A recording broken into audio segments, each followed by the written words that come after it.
نحمده ونصلي على رسوله الكريم اما بعد فاعوذ باللہ من الشیطان الرجیم بسم اللہ الرحمن الرحیم۔ میرے قابل احترام جناب پرنسپل صاحب اور اساتذہ کرام اور میرے ساتھیوں، السلام علیکم ورحمۃ اللہ۔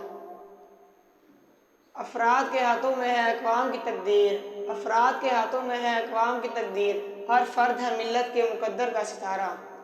معزز سامعین گرامی، آج ہم اپنے وطن عزیز پاکستان کی یوم آزادی منا رہے ہیں۔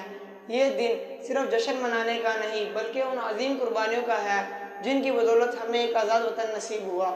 لاکھوں مسلمانوں نے اپنے گھر، جائیدادوں، یہاں تک کہ اپنی جانوں کی قربانی دے کر ہمیں ایک آزاد وطن کی نعمت سے نوازا۔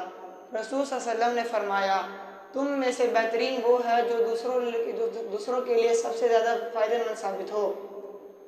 یہ حدیث ہمیں یہ سکھاتا ہے کہ اچھا مسلمان اور اچھا شہری وہ ہے جو اپنے وطن کے لیے سب سے زیادہ فائدہ مند ثابت ہو۔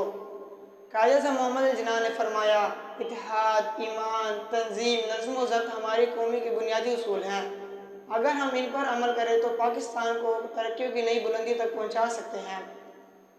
اگر اپنا قافلہ عزم و یقین سے نکلے گا، اگر اپنا قافلہ عزم و یقین سے نکلے گا تو جہاں سے چاہے راستہ وہیں سے نکلے گا۔